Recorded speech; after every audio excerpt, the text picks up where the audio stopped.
രക്ഷയിൻ മഹിമയ്ക്കായി കിരീടങ്ങൾ താഴെയിട്ടും ആയവനരുളിയ രക്ഷയിൻ മഹിമയ്ക്കായി കിരീടങ്ങൾ താഴെയിട്ടും ദയ ലഭിച്ചോർ നാം സ്തുതിച്ചിടുവോം അതിനോ യോഗ്യൻ ക്രിസ്തുവത്രേ മാധുര്യരാഗമം ഗീതങ്ങളാലെ അവനെ നാം പുകഴ്ത്തിയിടാം. മാധുര്യ രാഗമം ഗീതങ്ങളാലെ അവനെ നാം പുകഴ്ത്തിയിടാം. കർത്താവിന്റെ അതിപരിശുദ്ധ നാമത്തിന് മഹത്വം ഉണ്ടാകട്ടെ. എല്ലാ സ്തുതിയും ആരാധനയും സ്തോത്രവും വണക്കവും ബഹുമാനവും കർത്താവിനെ അർപ്പിക്കുന്നു. ഇന്ന് നമ്മോട് ദൈവത്തിന്റെ വചനം സംസാരിക്കുന്നത് ബ്രദർ ഷെറിനാണ്. തിരുവചനം ശുശ്രൂഷിക്കുവാൻ പ്രിയ ഷെറിൻ ബ്രദറിനെ വളരെ സ്നേഹത്തോടെ ക്ഷണിക്കുന്നു. കർത്താവിന് സ്തോത്രം, ദൈവത്തിന് സ്തോത്രം, ആരാധനയും സ്തുതിയും എല്ലാം കർത്താവിന്റെ കർത്താവിന്. നാമത്തിന് മഹത്വം ഉണ്ടാകട്ടെ. എന്റെ ശബ്ദം ക്ലിയർ ആണല്ലോ? ശബ്ദം ക്ലിയർ ആണോ മാസ്റ്റർ? ക്ലിയർ ആണ്. ഓക്കെ. ദൈവനാമത്തിന് മഹത്വം ഉണ്ടാകട്ടെ. ദൈവം ഒരിക്കൽ കൂടെ ദൈവവചനവുമായിട്ട് ഒരുമിച്ചായിരിക്കാൻ ദൈവം തന്ന അവസരത്തിനായി സ്തോത്രം. ഞാനിപ്പോ ആലപ്പുഴയിൽ ഒരു ചെറിയ ബൈബിൾ സ്കൂളിലാണ് ആയിരിക്കുന്നത്. ഇവിടെ ഏകദേശം 25ഓളം നോർത്ത് ഇന്ത്യയിൽ നിന്ന് വന്നിട്ടുള്ള സ്റ്റുഡൻസ് ഉണ്ട്. മധ്യപ്രദേശ്, ഗുജറാത്ത്, രാജസ്ഥാൻ, മണിപ്പൂർ, അങ്ങനെ പല സ്ഥലങ്ങളിൽ നിന്നുള്ള 25ഓളം കുട്ടികൾ ഇവിടെ പഠിക്കുന്നുണ്ട്. അപ്പം ഇടയ്ക്ക് ഞാൻ ജമ്മു കാശ്മീരിലായിരുന്നപ്പോഴും ഇവിടെ ഓൺലൈൻ ക്ലാസ് എടുക്കുമായിരുന്നു. പിന്നെ നാട്ടിൽ വരുമ്പോഴൊക്കെ ഇവിടെ വന്ന് ഇവരെ പഠിപ്പിക്കാറുണ്ട്. അപ്പോൾ 1-2 ആഴ്ചയായിട്ട് ഞാൻ ഇവിടെയാണ്. ഇവരെ ഇപ്പൊ പഠിപ്പിച്ചുകൊണ്ടിരിക്കുന്നത് ദാനിയേലിന്റെ പുസ്തകമാണ്. അപ്പോൾ അതിൽ നിന്ന് തന്നെ ഒരു ചെറിയ ഭാഗം ഇന്ന് ചിന്തിക്കാമെന്ന് വിചാരിക്കുന്നു. ദാനിയേലിന്റെ പുസ്തകം 7-ാം അധ്യായം അതിന്റെ 9 മുതൽ 14 വരെയുള്ള വാക്യങ്ങൾ. ദാനിയേലിന്റെ പുസ്തകം 7-ാം അധ്യായം അതിന്റെ 9 മുതൽ 14 വരെയുള്ള വാക്യങ്ങൾ ഞാൻ വായിക്കാം. ഞാൻ നോക്കിക്കൊണ്ടിരിക്കെ അവർ ന്യായാസനങ്ങളെ വെച്ചു. വയോധികനായ ഒരുത്തൻ ഇരുന്നു. അവന്റെ വസ്ത്രം ഹിമം പോലെ വെളുത്തതും അവന്റെ തലമുടി നിർമ്മലമായ ആട്ടുരോമം പോലെയും അവന്റെ സിംഹാസനം അഗ്നിജ്വാലയും അവന്റെ രഥചക്രങ്ങൾ കത്തുന്ന തീയുമായിരുന്നു. ഒരു അഗ്നി നദി അവന്റെ മുമ്പിൽ നിന്ന് പുറപ്പെട്ട് ഒഴുകി. 1000 പേർ അവനെ ശുശ്രൂഷ ചെയ്തു. 10,000 പേർ അവന്റെ മുമ്പാകെ നിന്നു. ന്യായവിസ്താര സഭ ഇരുന്നു. പുസ്തകങ്ങൾ തുറന്നു. കൊമ്പ് സംസാരിച്ച വലിയ വാക്കുകളുടെ ശബ്ദം നിമിത്തം ഞാൻ അന്നേരം നോക്കി. അവർ മൃഗത്തെ കൊല്ലുകയും അതിന്റെ ഉടലിനെ നശിപ്പിച്ച് തീയിലിട്ട് ചുട്ടുകളയുകയും ചെയ്യുവോളം ഞാൻ നോക്കിക്കൊണ്ടിരുന്നു. ശേഷം മൃഗങ്ങളോ അവയുടെ ആധിപത്യത്തിന് നീക്കം ഭവിച്ചു. എന്നിട്ടും അവയുടെ ആയുസ് ഒരു സമയത്തേക്കും കാലത്തേക്കും നീണ്ടു നിന്നു. രാത്രി ദർശനങ്ങളിൽ മനുഷ്യപുത്രനോട് സദൃശനായ ഒരുത്തൻ ആകാശമേഘങ്ങളോടെ വരുന്നത് കണ്ടു. അവൻ വയോധികന്റെ അടുക്കൽ ചെന്ന് അവർ അവനെ അവന്റെ മുമ്പിൽ അടുത്തു വരുമാറാക്കി. സകല വംശങ്ങളും ജാതികളും ഭാഷക്കാരും അവനെ സേവിക്കേണ്ടതിന് അവന് ആധിപത്യവും മഹത്വവും രാജ്യത്വവും ലഭിച്ചു. അവന്റെ ആധിപത്യം നീങ്ങിപ്പോകാത്ത നിത്യാധിപത്യവും അവന്റെ രാജ്യത്വം നശിച്ചു പോകാത്തതും ആകുന്നു. ദാനിയേലിന്റെ പ്രവചനം 7-ാം അധ്യായത്തിൽ ദാനിയേലിന് ദൈവം നൽകിയ ഒരു ദർശനത്തെ കുറിച്ചാണ് ഇവിടെ പറയുന്നത്. 13-ാം വാക്യത്തിൽ മനുഷ്യപുത്രനോട് സദൃശ്യനായ ഒരുത്തൻ. ദാനിയേലിന്റെ ദർശനത്തിൽ മനുഷ്യപുത്രനോട് സദൃശ്യനായ ഒരുത്തനെ കാണുകയാണ്. അവൻ ആകാശമേഘങ്ങളോടെ വരുന്നത് കണ്ടു. അവൻ ദൈവത്തിൽ നിന്ന് അധികാരം പ്രാപിക്കുന്നതായിട്ട് കാണുകയാണ്. അവന്റെ രാജ്യത്വം എന്നേക്കുമുള്ള രാജ്യത്വമാണെന്ന് അവിടെ പറയുന്നു. അപ്പോൾ ഈ മനുഷ്യനോട് അല്ലെങ്കിൽ മനുഷ്യപുത്രനോട് സദൃശനായ ഒരുവൻ, ഈ ദർശനത്തെക്കുറിച്ച്, ഈ ദർശനത്തിലെ മനുഷ്യപുത്രനെ കുറിച്ച് അല്ലെങ്കിൽ മനുഷ്യപുത്രന് സദൃശനായവനെ കുറിച്ചാണ് നമ്മുടെ ഇന്നത്തെ ചിന്ത. ദാനിയേൽ പ്രവചനം അല്ലെങ്കിൽ ദാനിയേലിന്റെ പുസ്തകവും വെളിപ്പാട് പുസ്തകവും നമ്മൾക്ക് പലപ്പോഴും വളരെ കൺഫ്യൂഷൻ ഉണ്ടാക്കുന്ന അല്ലെങ്കിൽ പലവിധമായിട്ടുള്ള പഠിപ്പിക്കലുകൾ നമ്മൾ കേട്ടിട്ടുള്ള പുസ്തകങ്ങളാണ്, പലവിധമായിട്ടുള്ള വ്യാഖ്യാനങ്ങൾ. അപ്പോൾ പലരും പല രീതിയിൽ ഈ ദർശനങ്ങളെ വ്യാഖ്യാനിക്കുന്നു. അപ്പോൾ ഇതെല്ലാം നടക്കുമ്പോഴും പല ക്ലാസ്സുകൾ നമ്മൾ ഇതിനെക്കുറിച്ചെല്ലാം കേട്ടിട്ടുണ്ട്. ഈ 4 മൃഗങ്ങൾ, 4 സാമ്രാജ്യങ്ങളാണ്, അതിനുശേഷം ദൈവം തന്റെ രാജ്യം സ്ഥാപിക്കും, മഷിഹയെ കുറിച്ച്, അങ്ങനെ ദാനിയേലിലെ പല പ്രവചനങ്ങളെ കുറിച്ച് നമ്മൾ ക്ലാസ്സുകൾ കേട്ടിട്ടുണ്ട്. പല ഡിബേറ്റുകളുണ്ട് പല വിഷയങ്ങളെ കുറിച്ച്. പക്ഷേ ഇതിനെല്ലാം ഇടയിൽ ഇതിന്റെ പ്രധാന സന്ദേശം പലപ്പോഴും നമുക്ക് നഷ്ടമാകാറുണ്ട്. ഈ പുസ്തകം നമ്മളോട് പറയാൻ ഉദ്ദേശിക്കുന്ന കാര്യം എന്താണെന്ന് പലപ്പോഴും നമ്മൾ മിസ് ചെയ്യാറുണ്ട്. അപ്പോൾ അതിന്റെ ഈ പുസ്തകം നമ്മളോട് പറയാൻ ഉദ്ദേശിക്കുന്ന യഥാർത്ഥ സന്ദേശത്തിലേക്കാണ് നമ്മൾ വരാൻ പോകുന്നത്. അതിനു മുമ്പായിട്ട് മുഖവരിയായിട്ട് നമ്മൾ ദാനിയേൽ പ്രവചനം എന്നാണ് പറയാറുള്ളത്. പക്ഷെ യഹൂദന്മാർക്ക് ഒരിക്കലും ഇതൊരു പ്രവചന പുസ്തകമായിരുന്നില്ല. അതെ, പിന്നീട് വന്ന യഹൂദന്മാർ ഇതിനെ പ്രവചനം എന്ന് പറഞ്ഞിട്ടുണ്ടെങ്കിലും, അല്ലെങ്കിൽ ദാനിയേലിന്റെ പുസ്തകത്തിനകത്ത് പ്രവചനങ്ങൾ ഉണ്ട് എന്ന് പറഞ്ഞിട്ടുണ്ടെങ്കിലും, യഹൂദന്മാർക്ക് ഇത് ഒരിക്കലും ഒരു പ്രവചന പുസ്തകമായിരുന്നില്ല. കാരണം പഴയ നിയമ പ്രവാചകന്മാരിൽ നിന്നും വ്യത്യസ്തമായിട്ടുള്ള ഒരു പുസ്തകമാണ് ഈ പുസ്തകം. പ്രവാചകന്മാരുടെ പുസ്തകം എടുത്ത് പഠിക്കുകയാണെങ്കിൽ യേശയ്യാവാകട്ടെ, യിരെമ്യാവാകട്ടെ, അല്ലെങ്കിൽ ചെറിയ പ്രവാചകന്മാർ എന്ന് നമ്മൾ വിളിക്കുന്ന 12 പുസ്തകങ്ങളാകട്ടെ, അതിന്റെ എല്ലാം ശൈലിയിൽ നിന്നും അവർ ചെയ്ത ശുശ്രൂഷയിൽ നിന്നും തികച്ചും വ്യത്യസ്തമായിട്ടുള്ള ഒരു ശൈലിയും ശുശ്രൂഷയുമാണ് ദാനിയേലിൽ കാണുന്നത്. അതുകൊണ്ട് യഹൂദ പാരമ്പര്യം ഒരിക്കലും ദാനിയേലിനെ ഒരു പ്രവാചകൻ എന്നുള്ള രീതിയിൽ കണ്ടിട്ടില്ല. മറിച്ച് ഒരു ജ്ഞാനിയായിട്ടുള്ള മനുഷ്യൻ, ദൈവസന്നിധിയിൽ ഭക്തിയും ജ്ഞാനവുമുള്ള ഒരു മനുഷ്യൻ. പഴയ നിയമത്തിലെ ഉൽപ്പത്തി പുസ്തകത്തിലെ യോസേഫിനെ പോലെ, ഇയ്യോബിനെ പോലെയെല്ലാം ദൈവസന്നിധിയിൽ ഭക്തനായ ജ്ഞാനിയായിട്ടുള്ള ഒരു മനുഷ്യനാണ്. ആ ജ്ഞാനിയായിട്ടുള്ള മനുഷ്യന് ദൈവം നൽകിയ, അല്ലെങ്കിൽ ഭൂമിയെക്കുറിച്ചും ദൈവിക പദ്ധതികളെക്കുറിച്ചും ദൈവം നൽകിയ ദർശനങ്ങളുടെ പുസ്തകമാണ് ദാനിയേലിന്റെ പുസ്തകം. അപ്പോൾ മറ്റുള്ള പ്രവാചകന്മാരെ പോലെയുള്ള ഒരു പ്രവാചകനല്ല ദാനിയേൽ. യഹൂദ പാരമ്പര്യം അല്ലെങ്കിൽ യഹൂദന്മാർ ഒരിക്കലും ദാനിയേലിനെ ഒരു പ്രവാചകന്മാരിൽ ഒരുവനായിട്ട് ഒരിക്കലും കണ്ടിട്ടില്ല. പക്ഷെ ഇതൊരു പ്രത്യേക പുസ്തകമാണ്. മറ്റുള്ള എല്ലാ പുസ്തകങ്ങളിൽ നിന്നും വ്യത്യസ്തമായിട്ടൊരു പുസ്തകമാണ് ദാനിയേലിന്റെ പുസ്തകം. പ്രവാചകന്മാർ പ്രവചിച്ചപ്പോൾ എപ്പോഴും യഹോവ അരുളി ചെയ്യുന്നു, അല്ലെങ്കിൽ കർത്താവ് ഇപ്രകാരം അരുളി ചെയ്യുന്നു എന്ന് പറഞ്ഞുകൊണ്ട് ദൈവത്തിന്റെ സന്ദേശം പറയുകയാണ് പ്രവാചകന്മാരുടെ രീതി. പ്രവാചകന്മാരും ദർശനങ്ങൾ കണ്ടിട്ടുണ്ട്, കണ്ട ദർശനങ്ങൾക്കനുസരിച്ച് ദൈവജനത്തോട് സംസാരിച്ചിട്ടുണ്ട്. അപ്പോൾ ദൈവത്തിൽ നിന്ന് കേൾക്കുന്നു, ദൈവം പറഞ്ഞു എന്ന് പറഞ്ഞ് മറ്റുള്ളവരോട് പറയുന്നു. ഇതാണ് പ്രവാചകന്റെ ശുശ്രൂഷ. വാക്കിലൂടെ മാത്രമല്ല, പ്രവൃത്തികളിലൂടെയും പ്രവാചകന്മാർ സന്ദേശം നൽകിയിരുന്നു. ഉദാഹരണത്തിന് യെസെക്കേലിനോട് പറയുന്നുണ്ട്, ഒരു വ്യക്തി പ്രവാസത്തിലേക്ക് പോകുന്നത് പോലെ മാറാപ്പും എല്ലാം തന്റെ സാധനങ്ങളെല്ലാം ഒരു മാറാപ്പ് പോലെ കെട്ടി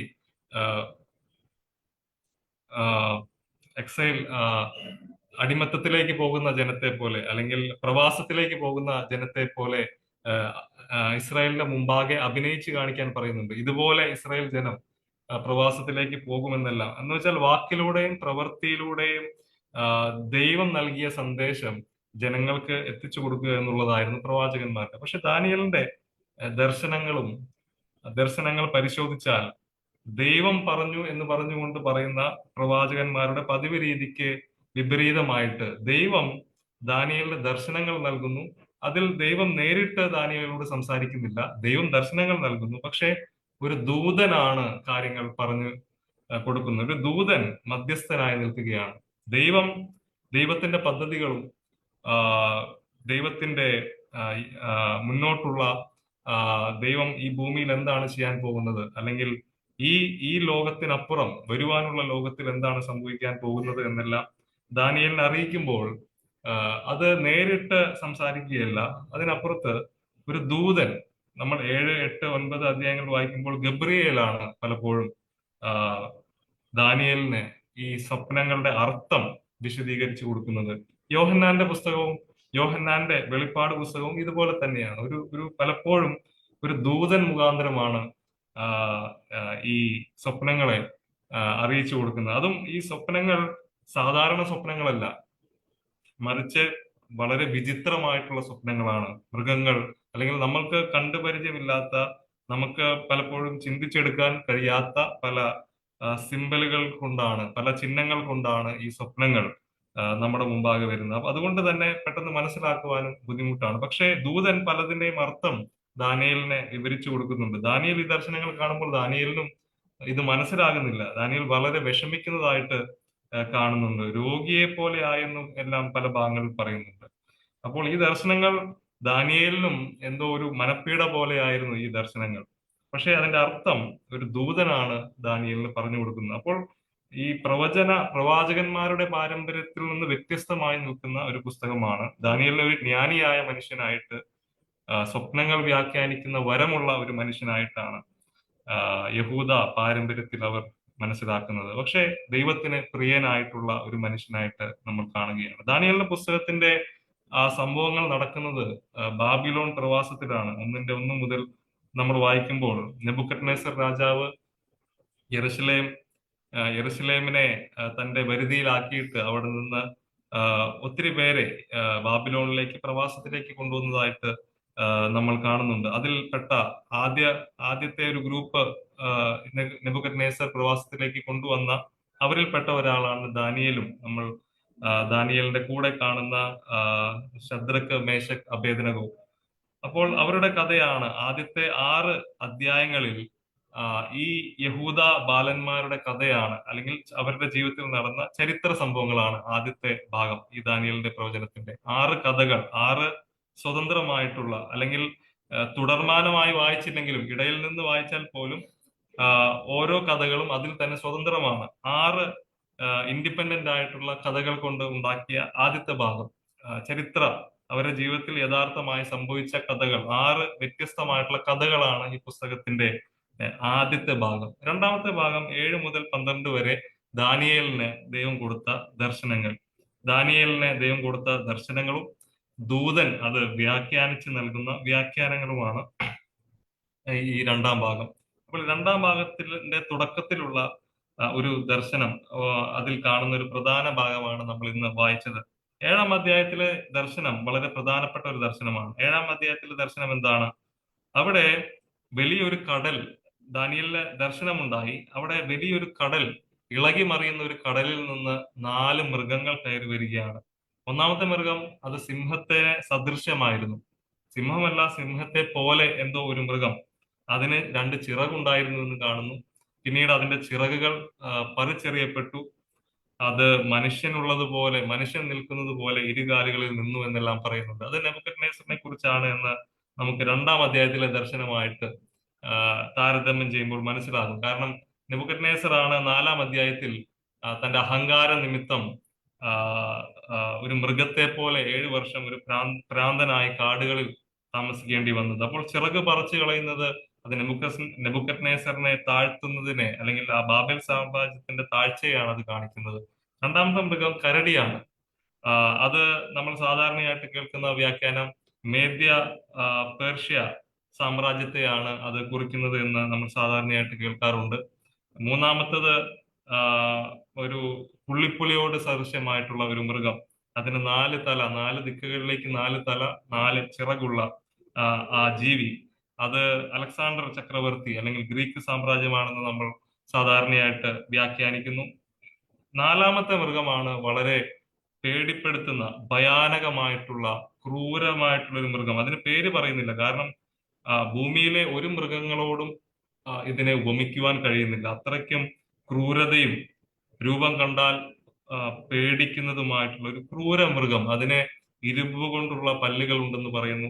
അതിന്റെ കയ്യിൽ കിട്ടുന്നതിനെ എല്ലാം അത് വിഴുങ്ങുന്നു. പിന്നെ ബാക്കി വന്നതിനെ കാലുകൊണ്ട് മെതിക്കുന്നു എന്ന് പറയുന്നു. അതിന് 10 കൊമ്പുണ്ടെന്ന് പറയുന്നു. പിന്നീട് ഒരു കൊമ്പ് എഴുന്നേറ്റു, അത് ബാക്കി 3 കൊമ്പുകളെ തള്ളിയിട്ടു. അങ്ങനെ പല ദർശനങ്ങൾ, ഇങ്ങനെ ഈ 4 മൃഗങ്ങളെ കുറിച്ചുള്ള ദർശനങ്ങൾക്ക് ശേഷം സ്വർഗത്തിന്റെ സിംഹാസനത്തിലേക്ക് ദർശനം മാറുകയാണ്.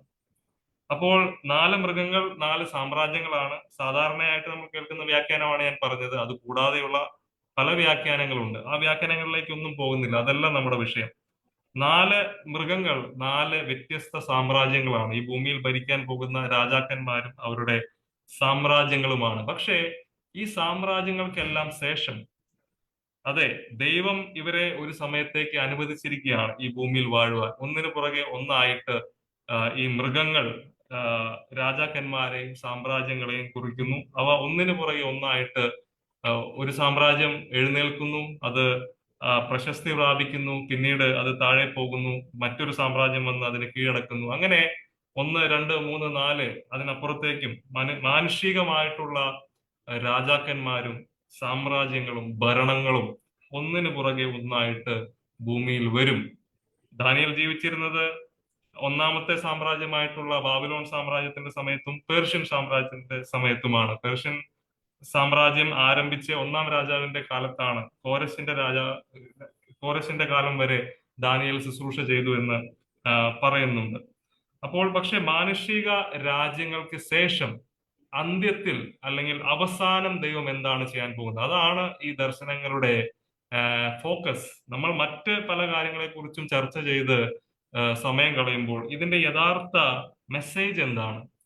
ഈ മാനുഷിക രാജ്യങ്ങൾ അത് ഏതുമായിക്കോട്ടെ, ഇനി ബാബിലോൺ അല്ല വേറൊരു രാജ്യം എന്ന് പറഞ്ഞാൽ അതുമായിക്കോട്ടെ, കാരണം അതിലല്ല കാര്യം ഇരിക്കുന്നത്. 4 മൃഗങ്ങൾ 4 രാജാക്കന്മാരും അവരുടെ സാമ്രാജ്യങ്ങളുമാണ്. പക്ഷെ ഇതിനെല്ലാം അവസാനം എന്താണ്? ഈ കാലം, നമ്മൾ ഈ ജീവിക്കുന്ന ഈ യുഗം, ഈ ഭൂമി, ഈ കാലം, അതിനുശേഷം അന്ത്യത്തിൽ അവസാനത്തിൽ ദൈവം എന്താണ് ചെയ്യാൻ പോകുന്നത് എന്നാണ് ഈ ദർശനത്തിന്റെ യഥാർത്ഥ സന്ദേശം. നെബൂഖദ്നേസറിന് 2-ാം അധ്യായത്തിൽ ലഭിച്ച ആ വലിയ ബിംബത്തിന്റെ സന്ദേശവും അത് തന്നെയാണ്. അവിടെ പൊന്നുകൊണ്ടുള്ള തല കാണുന്നു, വെള്ളി കൊണ്ടുള്ള നെഞ്ചും കൈകളും കാണുന്നു, വയറും തുടകളും അത് പിച്ചള കൊണ്ടുള്ള ബ്രോൺസ് ആണെന്ന് നമ്മൾ കാണുന്നു, കാല് ഇരുമ്പാണെന്ന് കാണുന്നു, കാൽപാദങ്ങൾ കളിമണ്ണും ഇരുമ്പാണെന്ന് കാണുന്നു. പക്ഷേ അതൊന്നുമല്ല, അത് 4 സാമ്രാജ്യങ്ങളാണ്, 4 രാജ്യങ്ങളാണെന്ന് ദാനിയേൽ തന്നെ അത് വ്യാഖ്യാനിച്ചു കൊടുക്കുന്നുണ്ട്. പക്ഷേ അവസാനം ഈ ദർശനങ്ങളുടെ അതിന്റെ ഫോക്കസ് എന്താണ്, പ്രധാനപ്പെട്ട സന്ദേശം എന്താണ്? അത് ഈ 4 സാമ്രാജ്യങ്ങളല്ല ഈ ദർശനങ്ങളുടെ പ്രധാനപ്പെട്ട മെസ്സേജ്. അവസാനം കൈ തൊടാതെ വരുന്ന ആ കല്ല്, അതാണ് ഈ ദർശനത്തിന്റെ ഫോക്കസ്. അപ്പോൾ ഈ കൈ തൊടാതെ വരുന്ന കല്ല് ഈ 2-ാം അധ്യായത്തിലെ ഈ വലിയ ബിംബത്തിന്റെ പാദത്തിൽ വന്ന് അടിക്കുകയും ഈ മുഴുവൻ ഈ വലിയ ബിംബത്തെ അത് പൊടിയാക്കി കളയുകയാണ്. എന്നിട്ട് ഒരു കാറ്റ് വന്ന് ഈ പൊടിയെ അവിടെ നിന്ന് കൊണ്ടുപോവുകയാണ്. അതിന്റെ ഒരു തരി പോലും അവിടെ കാണുന്നില്ല. ഈ വന്നടിച്ച ആ കല്ല് അവിടെ വലിയൊരു പർവ്വതമായി തീരുകയാണ്. അത് വരുവാനുള്ള ദൈവത്തിന്റെ രാജ്യമാണ് എന്ന് ദാനിയേൽ തന്നെ വിവരിക്കുന്നുണ്ട്. അതിന് ഒരിക്കലും അന്ത്യമില്ല എന്നും ദാനിയേൽ ആ വലിയ ബിംബത്തിന്റെ ആ സ്വപ്നം വ്യാഖ്യാനിക്കുമ്പോൾ പറയുന്നുണ്ട്. അപ്പോൾ ദാനിയേൽ പുസ്തകത്തിന്റെ ഏറ്റവും മുഖ്യമായിട്ടുള്ള പ്രമേയം ദൈവരാജ്യമാണ്. ഈ മാനുഷിക രാജ്യങ്ങൾക്ക് ശേഷം ഒന്നിനു പുറകെ ഒന്നായി വരുന്ന ഭരണാധികാരികൾ, മാനുഷിക ഭരണങ്ങൾ, ഇതിന്റെ എല്ലാം അവസാനം ദൈവം തന്റെ രാജ്യം സ്ഥാപിക്കും. അത് എന്നേക്കും നിലനിൽക്കുന്ന രാജ്യമായിരിക്കും. ഇതാണ് ദാനിയേൽ പ്രവചന പുസ്തകത്തിന്റെ ആകെത്തുക. ദൈവരാജ്യം എന്നുള്ളതാണ് ഈ പുസ്തകത്തിന്റെ ഏറ്റവും പ്രധാനപ്പെട്ട വിഷയം. അത് മാത്രമല്ല, ദാനിയേലിന്റെ പേര് കുറിക്കുന്നത് പോലെ ഈ പുസ്തകത്തിന്റെ പേര് ദാനിയേൽ എന്നാണല്ലോ. ദാനിയേൽ എന്നുള്ള പേരിന്റെ അർത്ഥം എന്താണ്? ദൈവം എന്റെ ന്യായകർത്താവ്, അല്ലെങ്കിൽ ദൈവം എന്റെ ന്യായാധിപൻ, അല്ലെങ്കിൽ ദൈവം ന്യായം വിധിക്കും. ഈ 2 അർത്ഥങ്ങളാണ് ഈ പേരിനുള്ളത്. ആ പേര് പറയുന്നത് പോലെ തന്നെ ദൈവം ഭൂമിക്ക് മീതെ, സകല പ്രപഞ്ചത്തിനും മീതെ ന്യായാധിപനായിട്ടുണ്ട്. അവൻ സകലത്തെയും ന്യായം വിധിക്കുന്ന ദൈവമാണ്. അവൻ മനുഷ്യരെ ന്യായം വിധിക്കും, അവരുടെ പ്രവർത്തികൾക്ക് ഒത്തവണ്ണം ന്യായം വിധിക്കും. അവൻ രാജാക്കന്മാരെ ന്യായം വിധിക്കും. അവർ എത്ര ശക്തന്മാരായിക്കോട്ടെ, ദൈവം അവരെ ന്യായം വിധിക്കും. സാമ്രാജ്യങ്ങളെ ദൈവം ന്യായം വിധിക്കും. ഇതിനെല്ലാം ഒരു അവസാനമുണ്ട്. ദൈവം സകലത്തെയും ന്യായം വിധിക്കുകയും നീക്കിക്കളയുകയും ചെയ്യും. അവസാനം തന്റെ നീതിയുടെ രാജ്യം ഈ ഭൂമിയിൽ സ്ഥാപിക്കും എന്നാണ് ദാനിയേലിന്റെ സന്ദേശം. അതിന് ഒരിക്കലും അവസാനം വരികയില്ല. ഇതാണ് ഈ മുഴുവൻ പുസ്തകത്തിന്റെ ഉള്ളടക്കം. ഇതിനെ ചുറ്റിപ്പറ്റിയായിരിക്കണം നമ്മുടെ പഠനങ്ങൾ. ഇതിൽ നിന്ന് വ്യതിചലിച്ചു പോകുന്ന സന്ദേശങ്ങൾക്ക് പ്രസക്തിയില്ല. 7-ാം അധ്യായത്തിൽ ഈ ദർശനത്തെ കുറിച്ച് ഞാൻ പറഞ്ഞു തുടങ്ങി. 4 മൃഗങ്ങളെ കുറിച്ച് പറയുന്നു. 4-ാമത്തെ മൃഗം വളരെ ഭയമുളവാക്കുന്ന ഒരു മൃഗമാണ്. പക്ഷേ 4-ാമത്തെ മൃഗത്തിന്റെ ക്രൂരതയെ കുറിച്ചും അവിടെ വർണ്ണിക്കുന്നുണ്ട്. അതിലേക്ക് നമ്മൾ അധികമായിട്ട് പോകുന്നില്ല. 4-ാമത്തെ മൃഗവും അതിന്റെ ക്രൂരത വർണ്ണിക്കുവാനായിട്ട് അല്പം വാക്യങ്ങൾ എടുക്കുന്നുണ്ട്. മറ്റുള്ള മൃഗങ്ങളെക്കാളും ഇതിനെ വർണ്ണിക്കുകയാണ്. പിന്നീട് പെട്ടെന്ന് ഈ ദർശനത്തിന്റെ കാഴ്ച ദൈവത്തിന്റെ സിംഹാസനത്തിലേക്ക് തിരികുകയാണ്. അവിടെയാണ് നമ്മുടെ മെസ്സേജ് ഇരിക്കുന്നത്. 9-ാം വാക്യത്തിലേക്ക് വരാം. ഞാൻ നോക്കിക്കൊണ്ടിരിക്കെ, അതായത് 4 മൃഗങ്ങളുടെ ദർശനം. ആ, എനിക്ക് ഒരു മിനിറ്റ് ഒന്ന് സമയം തരണം. ആ,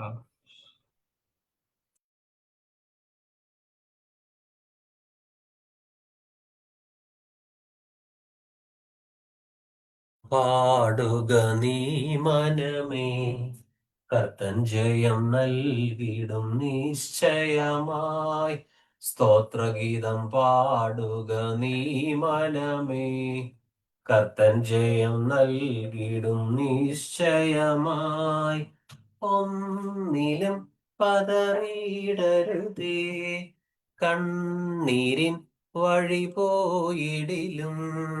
ഒന്നിലും പതറിയിടരുതേ, കണ്ണീരിൻ വഴി പോയിടിലും.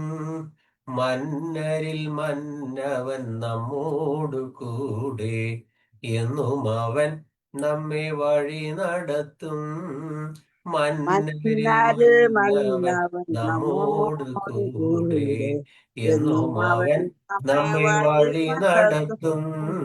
സ്തോത്രഗീതം പാടുക നീ മനമേ, കർത്തൻ ജയം നൽകിടും നിശ്ചയമായി.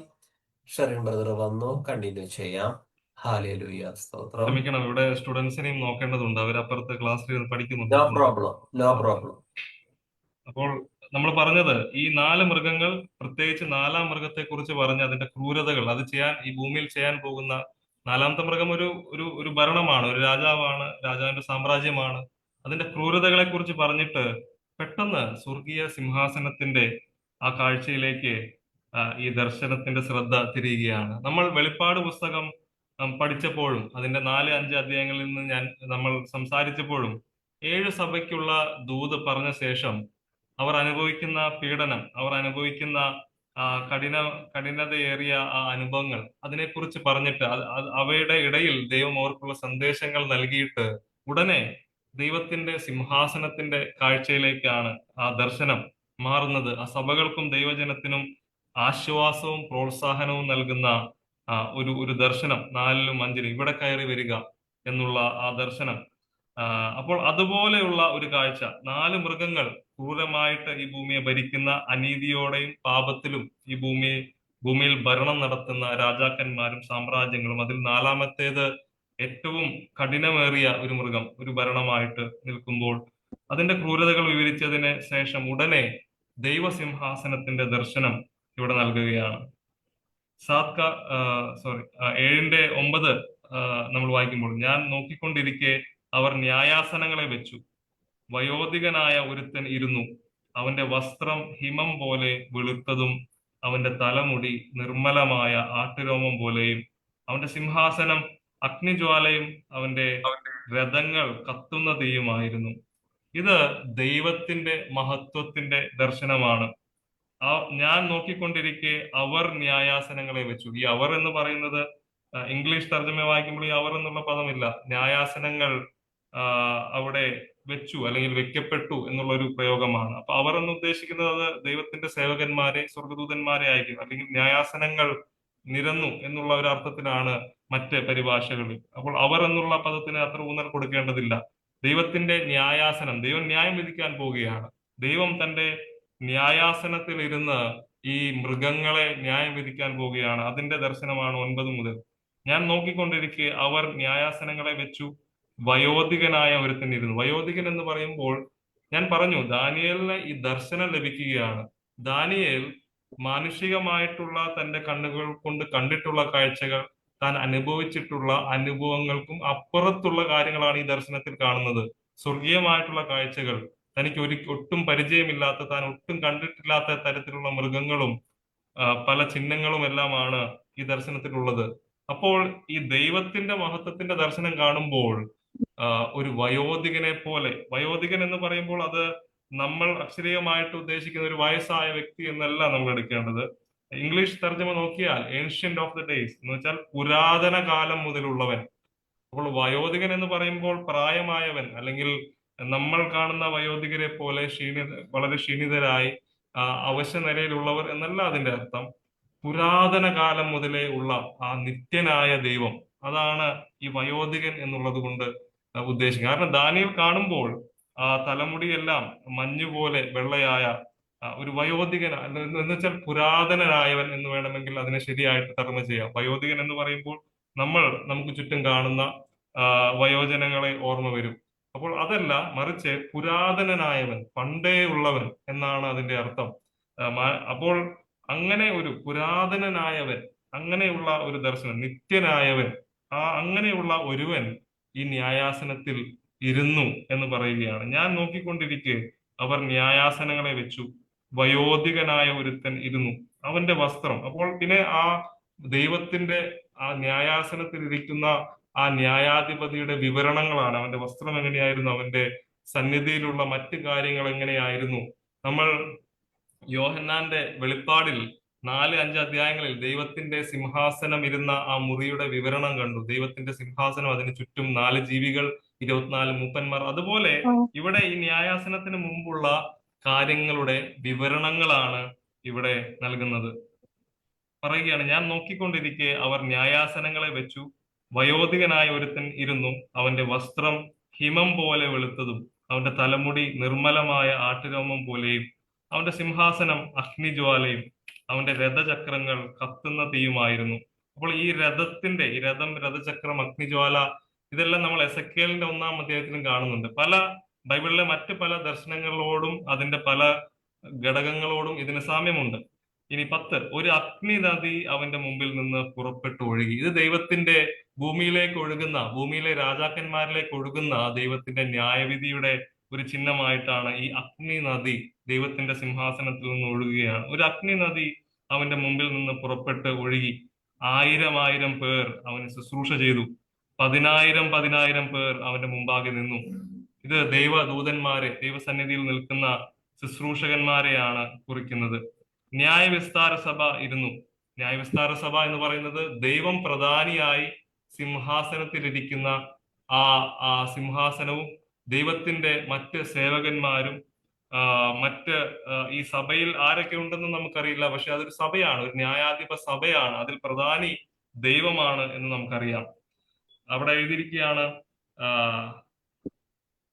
ന്യായാധിപ സഭ ഇരുന്നു, പുസ്തകങ്ങൾ തുറന്നു, കൊമ്പ് എന്ന് പറയുന്നത് 4-ാമത്തെ ഈ ക്രൂരമായിട്ടുള്ള ആ മൃഗം, വളരെ ക്രൂരതയും ഭയങ്കരവുമായിട്ടുള്ള ആ ദുഷ്ട മൃഗത്തിന്റെ 10 കൊമ്പുകൾക്ക് ശേഷം വന്ന 11-ാമത്തെ കൊമ്പ്. ആ കൊമ്പുകളുടെ അർത്ഥം 10 കൊമ്പ് 10 രാജാക്കന്മാരാണെന്ന് ദൂതൻ വിശദീകരിക്കുന്നുണ്ട്. അതിനുശേഷം വേറൊരു രാജാവ് എഴുന്നേറ്റു. അത് ഏറ്റവും ദുഷ്ടതയേറിയ രാജാവാണ്.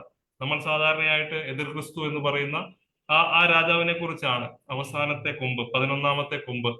അപ്പോൾ ആ ഒരു കൊമ്പ് വളരെ അഹങ്കാരത്തോടെ സംസാരിച്ചു, ദൈവത്തിനെതിരെ നിന്നു എന്നെല്ലാം എഴുതിയിട്ടുണ്ട്.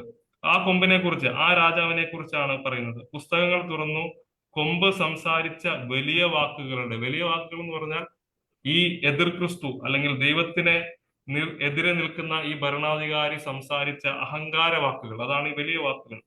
അഹങ്കാര വാക്കുകളുടെ ശബ്ദം നിമിത്തം ഞാൻ അന്നേരം നോക്കി, അവർ മൃഗത്തെ കൊല്ലുകയും, അവർ എന്ന് പറയുന്നത് ദൈവത്തിന്റെ ആ ന്യായാധിപ സഭ, അവർ മൃഗത്തെ കൊല്ലുകയും അതിന്റെ ഉടലിനെ നശിപ്പിച്ച് തീയിലിട്ട് ചുട്ടുകളയുകയും ചെയ്യുവോളം ഞാൻ നോക്കിക്കൊണ്ടിരുന്നു. അപ്പോൾ ഈ ന്യായാധിപ സഭ കൂടിയിരുന്ന് ദൈവത്തിന്റെ ന്യായാധിപ സഭ ഈ ദുഷ്ടമൃഗത്തിനെതിരെ, പ്രത്യേകിച്ച് ഈ കൊമ്പിനെതിരെ ഒരു വിധി പ്രഖ്യാപിക്കുകയാണ്. അതിനെ നശിപ്പിച്ച് ചുട്ടുകളയുവാൻ പറയുകയാണ്. അപ്പോൾ അതിനനുസരിച്ച് അവിടെ സംഭവിക്കുന്നത്, അവർ മൃഗത്തെ കൊല്ലുകയും അതിന്റെ ഉടലിനെ നശിപ്പിച്ച് തീയിലിട്ട് ചുട്ടുകളയുകയും ചെയ്തു.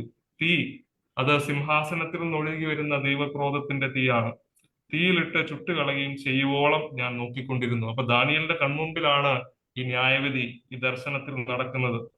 ശേഷമൃഗങ്ങൾ എന്ന് പറഞ്ഞാൽ 4 മൃഗങ്ങളിലെ ആദ്യത്തെ മൃഗങ്ങൾ. ശേഷമൃഗങ്ങളോ അവയുടെ ആധിപത്യത്തിന് നീക്കം ഭവിച്ചു എന്ന് വെച്ചാൽ അത് ഒന്നിനു പുറകെ ഒന്നായി അത് ഒഴിഞ്ഞുപോയി എന്നാണ് പറയുന്നത്. എന്നിട്ടും അവയുടെ ആയുസ് ഒരു സമയത്തേക്കും കാലത്തേക്കും നീണ്ടു നിന്നു. എന്നാൽ ഇത് പറയുന്നത് നാലാമത്തെ മൃഗത്തിന് ലഭിച്ച അത്ര കഠിനമായ ശിക്ഷ, അല്ലെങ്കിൽ അത് കാരണം അതെല്ലാ മൃഗങ്ങളെക്കാളും ക്രൂരമായിരുന്നു.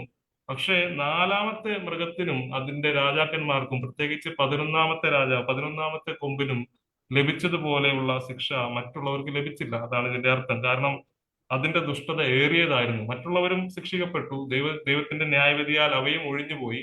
പക്ഷെ അവർക്കുള്ള ന്യായവിധി നാലാമത്തതിനേക്കാൾ അല്പം കുറഞ്ഞതായിരുന്നു. അപ്പോൾ ഈ ന്യായവിധിയെ കുറിച്ച് പറഞ്ഞിട്ടാണ് അടുത്ത മനുഷ്യപുത്രന് സദൃശനായവന്റെ ദർശനം. അതാണ് നമ്മുടെ വിഷയം. അപ്പോൾ ഭൂമിയിലെ രാജാക്കന്മാരെയും രാജത്വങ്ങളെയും അവസാനത്തിൽ ദൈവം ന്യായം വിധിക്കും. അതാണ് ഇത്രയും പറഞ്ഞതിന്റെ അർത്ഥം. എന്നിട്ട് എന്ത് സംഭവിക്കും? ഭാവി എന്താണ്? 13, രാത്രി ദർശനങ്ങളിൽ മനുഷ്യപുത്രനോട് സദൃശനായ ഒരുത്തൻ ആകാശമേഘങ്ങളോടെ വരുന്നത് കണ്ടു. ഇതുവരെ കണ്ടത് മൃഗങ്ങളെ ആയിരുന്നു. അപ്പോൾ ഈ സ്വപ്നത്തിലെ ആ സ്വപ്നത്തിലുള്ള കാര്യങ്ങളുടെ ആ മാറ്റം, ഇതുവരെ മൃഗങ്ങളെ കുറിച്ചാണ് പറയുന്നത്. മൃഗങ്ങളെ ആയിരുന്നു പലതിന്റെയും ചിഹ്നങ്ങളായിട്ട് ഉപയോഗിച്ചിരുന്നത്. ഭൂമിയിലെ രാജ്യങ്ങൾക്കും രാജാക്കന്മാരെയും കുറിക്കുവാനുള്ള ആ ചിഹ്നങ്ങളായിട്ട്, അല്ലെങ്കിൽ അതിന്റെ ചിത്രങ്ങളായിട്ട് മൃഗങ്ങളെയാണ് വെച്ചിരിക്കുന്നത്. മൃഗങ്ങളെ വെക്കുവാൻ കാരണം എന്താണ്? അത് മൃഗീയമാണ്, അല്ലെങ്കിൽ അതും കാട്ടുമൃഗങ്ങളാണ്, നാട്ടുമൃഗങ്ങളല്ല, കാട്ടുമൃഗങ്ങളാണ്. അപ്പോൾ അവയുടെ സ്വഭാവത്തെയാണ് കുറിക്കുന്നത്. അവരുടെ പാപ സ്വഭാവം, ദുഷ്ട സ്വഭാവം, മറ്റുള്ളവരെ കീഴടക്കുവാനുള്ള അവരുടെ ത്വര, അതൊക്കെയാണ് ഈ കാട്ടുമൃഗങ്ങൾ. ഇര തേടുന്നത് പോലെ മറ്റ് രാജ്യങ്ങളെ ആക്രമിച്ച് കീഴടക്കി സാമ്രാജ്യത്തെ വലുതാക്കുന്ന ആ സ്വഭാവത്തെയാണ് ഈ കാട്ടുമൃഗങ്ങളുടെ ചിത്രം വെച്ചുകൊണ്ട് അവയെ പറയാൻ കാരണം. പക്ഷെ ഇനി മറ്റൊരു കാര്യം, ഈ മൃഗങ്ങളുടെ ഇതിൽ ശ്രദ്ധിക്കേണ്ട മറ്റൊരു കാര്യം, ഈ മൃഗങ്ങളൊന്നും തന്നെ ഒരു ഇനം ആയിട്ട് കാണുകയല്ല. ഇപ്പൊ സിംഹത്തെ പോലെ ഒന്ന്, പക്ഷെ അതിനെ കഴുകന്റെ ചിറകുണ്ട് എന്ന് പറയുന്നു. കരടിയെ കുറിച്ച് പറയുന്നു, കരടി മാത്രമാണ് ഒരു ഒറ്റ മൃഗം കരടിയെ പോലെ എന്ന് പറയുന്നത്. മറ്റുള്ളതെല്ലാം മിക്സ്ഡ് ബ്രീഡായിട്ട് നിൽക്കുകയാണ്. ഇപ്പോൾ പുള്ളിപ്പുലിയെ കുറിച്ച് പറയുകയാണ്, അതിന് 4 തലയും 4 ചിറകുമുണ്ട്. അവസാനത്തെ മൃഗത്തെ ഒന്നിനോടും സാമ്യപ്പെടുത്തുവാൻ കഴിയുന്നില്ല. അപ്പോൾ ഇതെല്ലാം വളരെ മിക്സ്ഡ് ആയിട്ട് ദൈവം സൃഷ്ടിച്ച ആ സൃഷ്ടിയിലെ ആ ഓർഡറിന് വിരുദ്ധമായിട്ടുള്ള ഒരു ഓർഡറാണ് കാണുന്നത്. ദൈവത്തിന്റെ സൃഷ്ടിയിൽ സിംഹത്തിന് ചിറകില്ല, പക്ഷെ ഇവിടെ സിംഹവും ചിറകും ഒരുമിച്ച് വരുന്നു.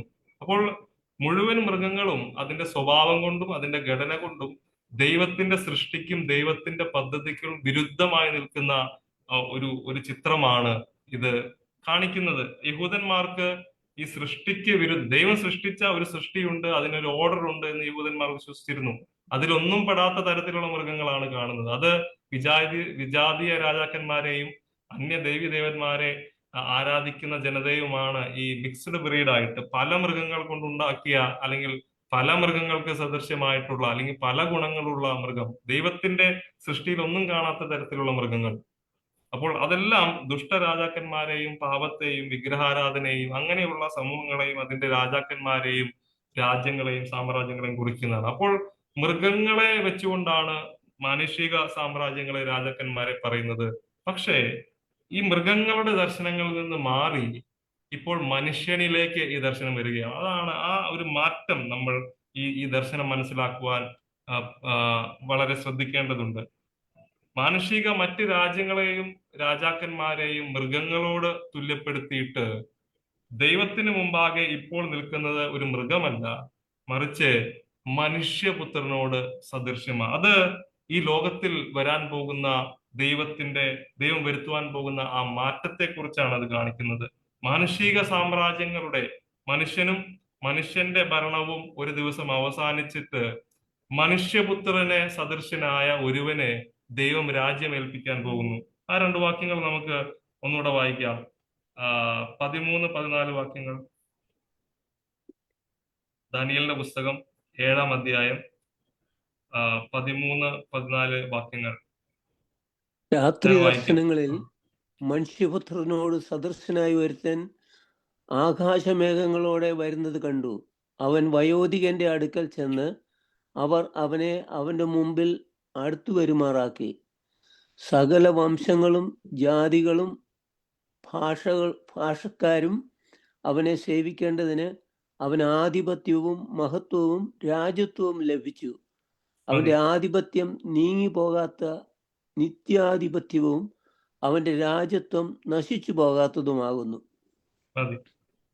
ഇപ്പോൾ ഈ ദർശനം മനുഷ്യപുത്രനോട് സദൃശനായി. ഈ 4 മൃഗങ്ങൾ അതിന്റെ ഭരണം കഴിഞ്ഞു.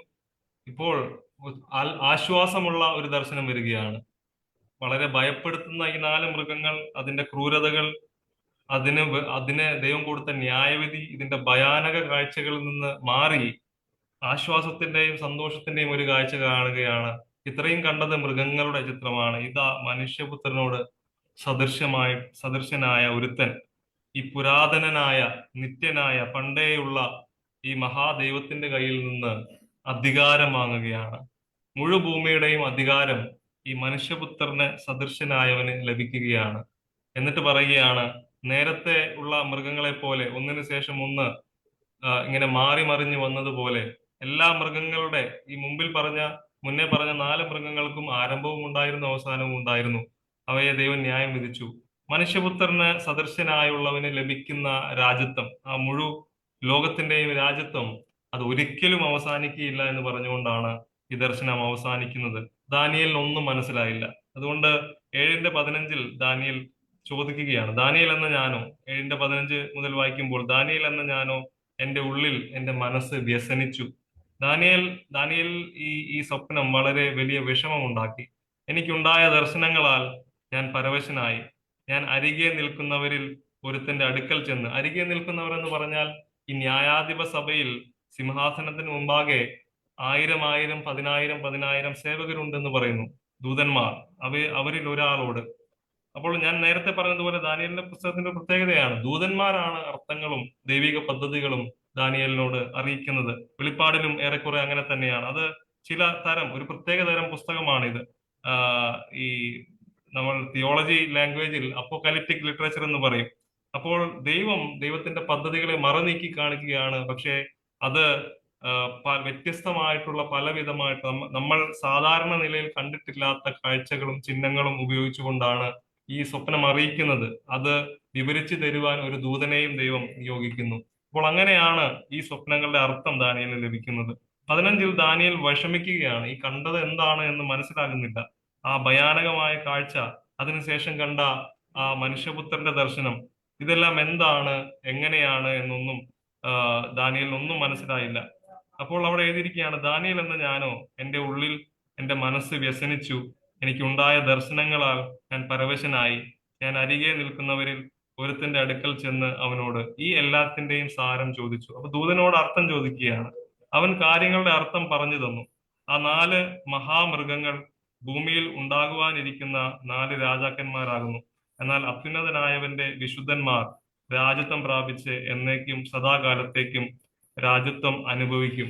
അപ്പോൾ 4 മൃഗങ്ങൾ, അതിനുശേഷം വരുന്ന മനുഷ്യപുത്രനോട് സദൃശനായവൻ, ഇതിന്റെ എല്ലാം അർത്ഥം ദൂതൻ ദാനിയേലിനെ വിശദീകരിക്കുകയാണ്. അർത്ഥം പറയുന്നത് എങ്ങനെയാണ്? അർത്ഥം പറയുന്നത് 4 മൃഗങ്ങൾ 4 രാജാക്കന്മാരാണ്. എന്നിട്ട് പറയുകയാണ് 17 മുതൽ ആ 4 മഹാമൃഗങ്ങൾ ഭൂമിയിൽ ഉണ്ടാകുവാനിരിക്കുന്ന 4 രാജാക്കന്മാരാകുന്നു. എന്നാൽ അതല്ല ഈ ദർശനത്തിന്റെ പ്രധാന വിഷയം. അത് പറഞ്ഞു പോവുകയാണ് ദൂതൻ. അതിലേക്കല്ല ദൂതന്റെ ഫോക്കസ്. 17 ജസ്റ്റ് പറഞ്ഞു പോവുകയാണ്. ഈ 4 രാജാക്കന്മാർ 4 മൃഗങ്ങളാണ്. പക്ഷെ ഇതിന്റെ പ്രധാന ഭാഗം ഇരിക്കുന്നത് 2ാം ഭാഗമാണ്, മനുഷ്യപുത്രന്റെ ദർശനമാണ്. 18 എന്നാൽ അത്യുന്നതനായവന്റെ വിശുദ്ധന്മാർ രാജ്യത്വം പ്രാപിച്ച് എന്നേക്കും സദാകാലത്തേക്കും രാജ്യത്വം അനുഭവിക്കും. എന്നാൽ മറ്റേ സകല മൃഗങ്ങളിലും വെച്ച് വ്യത്യസ്തമുള്ളതും അപ്പൊ 18ാം വാക്യത്തിൽ പറയുകയാണ്, മനുഷ്യപുത്രന് സദൃശനായുള്ളവൻ രാജ്യത്വം പ്രാപിക്കും. അതാരാണ് എന്ന് ദൂതൻ പറയുന്നത് അനുസരിച്ച് ഇത് ദൈവത്തിന്റെ വിശുദ്ധ ജനമാണ്. ഈ മനുഷ്യപുത്രനോട് സദൃശനായവൻ എന്ന് പറയുന്നത് അത് ഇസ്രയേലിലെ വിശ്വസ്തരായ ഇസ്രയേലിന്റെ ശേഷിപ്പിനെ കുറിച്ചാണ് പറയുന്നത്. 18 എന്നാൽ അത്യുന്നതനായവന്റെ വിശുദ്ധന്മാർ രാജ്യത്വം പ്രാപിച്ച് എന്നേക്കും സദാകാലത്തേക്കും രാജ്യത്വം അനുഭവിക്കും. അത്യുന്നതനായവന്റെ വിശുദ്ധന്മാർ. അപ്പോൾ ഇത് ഇസ്രയേലിനെ ദൈവം രാജ്യത്വം നൽകും എന്നുള്ള ഇതിന്റെ ഒരു ദർശനമാണ്. അതാണ് ഈ ദർശനത്തിന്റെ ആകെത്തുക. ഈ 4 സാമ്രാജ്യങ്ങൾ, ബാബിലോൺ അല്ലെങ്കിൽ അതിനുശേഷം വന്ന മറ്റ് 3 സാമ്രാജ്യങ്ങൾ, അവരുടെ ക്രൂര ഭരണം, ഇതിന് കീഴിൽ വളരെ പ്രയാസപ്പെട്ടും ഞെരുങ്ങിയും ഇരിക്കുന്ന ഇസ്രായേലിന്റെ ചിത്രമാണ് ആദ്യത്തെ 6 അധ്യായങ്ങളിൽ. അത് ദാനിയേലിന്റെ കഥയാണെങ്കിലും മുഴുവൻ ദൈവജനത്തെയും പ്രതിനിധീകരിച്ചുകൊണ്ടാണ് ദാനിയേലിന്റെ കൂടെയുള്ളവരും ആ ബാബിലോൺ പ്രവാസത്തിലായിരിക്കുന്നത്. അപ്പോൾ ബാബിലോൺ പ്രവാസത്തിന്റെ കഥകളാണ് ആദ്യത്തെ 6 അധ്യായത്തിലുള്ളത്. അതിനുശേഷം 3 സാമ്രാജ്യങ്ങൾ വീണ്ടും വരികയാണ്. ഈ മാനുഷിക സാമ്രാജ്യങ്ങൾക്കും ഭരണങ്ങൾക്കും ഇടയിൽ, അല്ലെങ്കിൽ അതിന്റെ കീഴിൽ ദൈവജനം ഞെരുങ്ങുകയാണ്. ദൈവജനത്തെ അവർ ഞെരുക്കുകയാണ്, ഉപദ്രവിക്കുകയാണ്. ഭക്തിയോടെ ജീവിക്കുവാനുള്ള ഒരു സാഹചര്യം ഈ ഭരണകർത്താക്കൾ ഒന്നും തന്നെ ഇവർക്ക് നൽകുന്നില്ല. പക്ഷേ അവസാനത്തിൽ ദൈവം ഈ ഭരണങ്ങളെ ന്യായം വിധിച്ച് ഭൂമിയിൽ നിന്ന് തുടച്ചു നീക്കി രാജ്യം ഇതുവരെ കർത്താവിന്റെ നാമത്തിൽ കർത്താവിനെ പ്രതി കഷ്ടം അനുഭവിച്ച, ഞെരുക്കം അനുഭവിച്ച ദൈവജനത്തിന് മുഴുലോകത്തിന്റെയും ഭരണം ദൈവം കൈമാറും എന്ന് പറയുകയാണ്. അതാണ് ഈ ദർശനം. അപ്പോൾ മനുഷ്യപുത്രനോട് സദൃശനായവൻ ആരാണെന്ന് ചോദിച്ചാൽ അതിന് ദൂതൻ തന്നെ വിശദീകരണം കൊടുക്കുന്നുണ്ട് 18-ാം വാക്യത്തിൽ. എന്നാൽ അത്യുന്നതനായവന്റെ വിശുദ്ധന്മാർ രാജ്യത്വം പ്രാപിക്കും.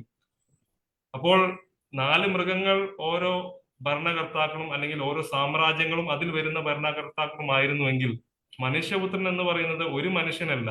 ദൂതൻ വ്യാഖ്യാനിക്കുന്നതനുസരിച്ച് അത് മുഴുവൻ ദൈവത്തിന്റെ വിശുദ്ധ ജനമായിട്ടുള്ള, അല്ലെങ്കിൽ ദൈവത്തോട് വിശ്വസ്തമായി നിൽക്കുന്ന ഒരു ശേഷിപ്പ്, ഇസ്രായേലിന്റെ വിശുദ്ധ ശേഷിപ്പിനെ, ഒരു വിശുദ്ധ കൂട്ടത്തെയാണ് അത് കുറിക്കുന്നത്. അപ്പൊ ദൈവജനത്തിന് അവസാനം സകലത്തിന്റെയും ഭരണം കൈവരും എന്നുള്ളതാണ് ഈ ദർശനത്തിന്റെ അർത്ഥം. 2-ാം അധ്യായത്തിലെ നെബൂഖദ്നേസറിന്റെ ദർശനത്തിന്റെ അർത്ഥം അവിടെ പറയുമ്പോൾ ദൈവം സകലത്തെയും ഭരിക്കും എന്ന് പറയുന്നു. 7-ാം അധ്യായത്തിലും ദൈവം തന്നെയാണ് സകലത്തെയും ഭരിക്കാൻ പോകുന്നത്. പക്ഷെ ഒരു കാര്യം കൂടെ ഇവിടെ ആഡ് ചെയ്യപ്പെടുകയാണ്, ഒരു കാര്യം കൂടെ ഈ ദർശനത്തോട് ചേരുകയാണ്. 2-ാം അധ്യായത്തിൽ ദൈവം സകലത്തിന്റെ മുകളിൽ രാജാവായിരിക്കും, എന്നേക്കും ഭരിക്കും എന്ന് പറയുമ്പോൾ അതിനോട് ചേർത്ത് ഒരു കാര്യം കൂടെ വെക്കുകയാണ് 7-ാം അധ്യായത്തിലെ ദർശനം. അതെന്താണ്?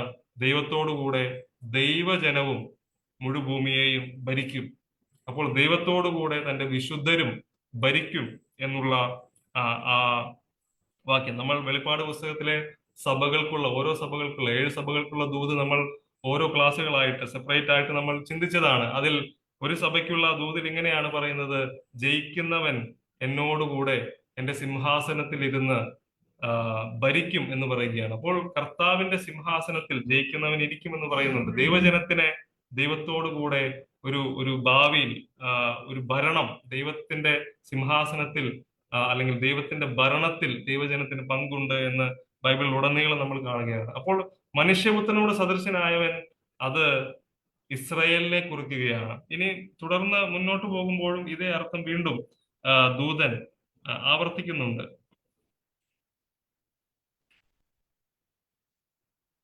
26 മുതൽ വായിക്കാം. 7:26 മുതൽ. ദാനിയേൽ 7:26 മുതൽ. എന്നാൽ ന്യായവിസ്താര സഭ ഇരുന്നുകൊണ്ട് അവന്റെ ആധിപത്യം എടുത്തു കളഞ്ഞ് അന്തം വരെ നശിപ്പിച്ചു മുടിക്കും. പിന്നെ രാജ്യത്വവും ആധിപത്യവും ആകാശത്തിന് കീഴെല്ലായിടവുമുള്ള രാജ്യങ്ങളുടെ മഹത്വവും അത്യുന്നതന്റെ വിശുദ്ധന്മാരായ ജനത്തിന് ലഭിക്കും. അവന്റെ രാജ്യത്വം നിത്യരാജ്യത്വമാകുന്നു. സകല ആധിപത്യങ്ങളും അവനെ സേവിച്ചനുസരിക്കും. ഇങ്ങനെയാകുന്നു കാര്യത്തിന്റെ സമാപ്തി. ദാനിയേൽ എന്ന ഞാനോ മതി. അപ്പോൾ ഈ ദർശനത്തിന്റെ ഈ വ്യാഖ്യാനം ആദ്യം 18-ാം വാക്യത്തിൽ പറഞ്ഞു, ഈ മനുഷ്യപുത്രനോട് സദൃശനായവൻ അത് ദൈവത്തിന്റെ വിശുദ്ധന്മാരാണ്, ദൈവത്തിന്റെ വിശുദ്ധന്മാർക്ക് രാജ്യത്വം ലഭിക്കും. അപ്പോൾ ദാനിയേലിന് വീണ്ടും ഒരു കാര്യം കൂടെ അറിയണം. ഈ ദുഷ്ടമൃഗം, 4ാമതായിട്ട് വന്നിട്ടുള്ള മൃഗം, അതിന്റെ കൊമ്പുകൾ, അവസാനമായിട്ട് വന്ന 11ാമത്തെ ആ കൊമ്പ്, അഹങ്കാരത്തോടെ സംസാരിക്കുന്ന ആ ദുഷ്ടനായ രാജാവ്, അതിനെക്കുറിച്ച് കൂടുതലായിട്ട് അറിയണം എന്ന് പറഞ്ഞപ്പോൾ ദൂതൻ അതും വിശദീകരിക്കുകയാണ്. 4ാമത്തെ മൃഗത്തെ വിശദീകരിക്കാനാണ് 19 മുതലുള്ള വാക്യങ്ങൾ. അതിന്റെ കൊമ്പുകൾ എന്താണ്, അവസാനം ഉദിച്ച അവസാനം മുളച്ചു വന്ന ആ അഹങ്കാരത്തിന്റെ കൊമ്പ് അതെന്താണ്, ഇതെല്ലാം വിവരിച്ചിട്ട് വീണ്ടും മനുഷ്യപുത്രന്റെ അർത്ഥം ആ ദൂതൻ പറയുകയാണ്. ആ കൊമ്പിനെ അല്ലെങ്കിൽ ആ ദുഷ്ടരാജാവിനെ ന്യായം വിധിച്ചിട്ട് 26 മുതൽ, എന്നാൽ ന്യായവിസ്താര സഭ ഇരുന്നുകൊണ്ട് അവന്റെ ആധിപത്യം, എന്ന് വെച്ചാൽ ദുഷ്ടമൃഗത്തിന്റെ അവസാനം മുളച്ച ആ അഹങ്കാരത്തിന്റെ കൊമ്പിനെ ന്യായം വിധിച്ചിട്ട് 27-ാം വാക്യത്തിൽ പറയുകയാണ്, പിന്നെ രാജ്യത്വം ആധിപത്യം ആകാശത്തിന് കീഴെല്ലായിടവുമുള്ള രാജ്യങ്ങളുടെ മഹത്വവും അത്യുന്നതന്റെ വിശുദ്ധന്മാരായ ജനത്തിന് ലഭിക്കും. അപ്പോൾ ഇവിടെയും മനുഷ്യപുത്രന് അല്ലെങ്കിൽ ദർശനത്തിൽ കണ്ട ആ പുരാതനനായ അല്ലെങ്കിൽ വയോധികനായവന്റെ കയ്യിൽ നിന്ന് അധികാരം ഏറ്റുവാങ്ങിയ മനുഷ്യപുത്രനോട് സദൃശനായവൻ അത് ഇസ്രായേലാണ്, ദൈവത്തിന്റെ വിശുദ്ധ ജനമാണ്. പക്ഷെ ഇസ്രായേൽ ആണെന്ന് പറയുമ്പോൾ അക്ഷരീക ഇസ്രായേൽ ആണെന്ന് വിചാരിക്കരുത്.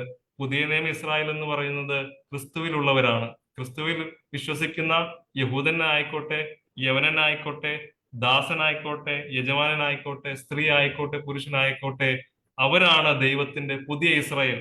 അപ്പോൾ അക്ഷരീകമായിട്ടുള്ള ഇസ്രായേൽ അല്ല ദൈവത്തിന്റെ രാജ്യം പ്രാപിക്കാൻ പോകുന്നത്. ക്രിസ്തുവിലുള്ളവരാണ് ഇനി പുതിയ ഇസ്രായേൽ. കാരണം മനുഷ്യപുത്രൻ എന്ന ദാനിയേൽ 7 പറയുന്നത് ഇസ്രായേൽ എന്ന വിശുദ്ധ ജനത്തെ കുറിച്ചാണ്. പക്ഷേ പുതിയ നിയമത്തിലേക്ക് വരുമ്പോൾ യേശു ഈ മനുഷ്യപുത്രൻ എന്നുള്ള പേര് തനിക്ക് വേണ്ടി തന്നെ എടുക്കുകയാണ്. യേശു ക്രിസ്തു തന്നെ കുറിച്ച് തന്നെ മനുഷ്യപുത്രൻ എന്ന് വിശേഷിപ്പിച്ചിട്ടുണ്ട്. എന്താണ് ഇതിന്റെ അർത്ഥം? നമുക്കറിയാം, നമ്മൾ പലപ്പോഴും കേൾക്കുന്നത് പോലെ യേശുവിന്റെ മനുഷ്യത്വത്തെ കുറിക്കുന്ന പേരാണ് മനുഷ്യപുത്രൻ എന്നുള്ളത്. അതെ, അതും അതിൽ അടങ്ങിയിട്ടുണ്ട്. യേശു തന്നെ കുറിച്ച് തന്നെ മനുഷ്യപുത്രൻ എന്ന് വിശേഷിപ്പിക്കുമ്പോൾ അതെ, ദൈവം യേശു ക്രിസ്തു 100% മുഴുവൻ മനുഷ്യനുമായിരുന്നു, മുഴുവൻ ദൈവവുമായിരുന്നു. നമ്മളത് വിശ്വസിക്കുന്നു. പക്ഷെ അത് മനുഷ്യത്വത്തെ കുറിക്കാൻ വേണ്ടി അല്ല പ്രധാനമായിട്ട് ബൈബിളിൽ ഉപയോഗിച്ചിരിക്കുന്നത്.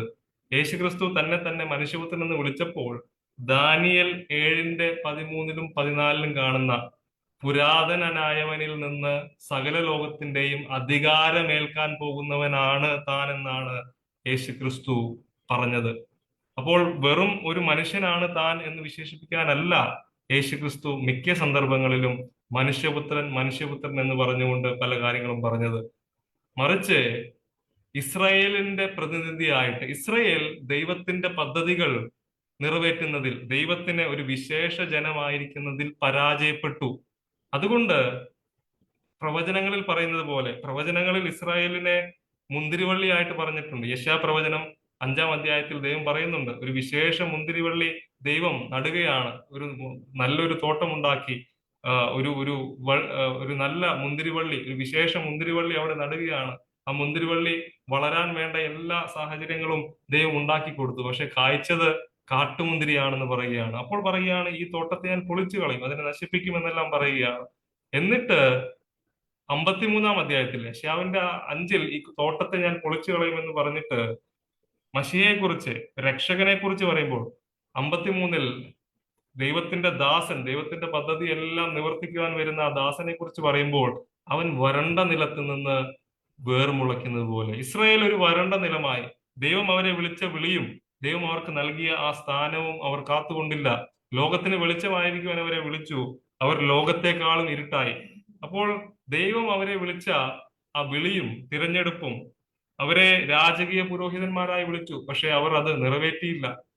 അപ്പോൾ ഇസ്രായേൽ വരണ്ട നിലമായി തീർന്നപ്പോൾ അതിൽ നിന്ന് ദൈവം മുളപ്പിച്ച ഒരു പുതിയ, അല്ലെങ്കിൽ പുതിയത് എന്ന് പറഞ്ഞാൽ അത് പിന്നീടുണ്ടായ പദ്ധതി എന്നല്ല അർത്ഥം, പുരാതനമായ ദൈവത്തിന്റെ പദ്ധതികളും ആലോചനകളുമാണ് ഇത് ഇസ്രായേലിന്റെ സ്ഥാനത്ത്, അല്ലെങ്കിൽ ഇസ്രായേലിന്റെ അകത്തു നിന്ന് തന്നെ ഒരു പുതിയ മുന്തിരിവള്ളി തളിരിടുകയാണ്, വരണ്ട നിലത്തു നിന്ന് വേർമുളയ്ക്കുന്നത് പോലെ. കർത്താവായ യേശു ക്രിസ്തുവിനെ കുറിച്ച് 53-ാം അധ്യായത്തിൽ പറയുകയാണ്, അവനാണ് പുതിയ ഇസ്രായേൽ.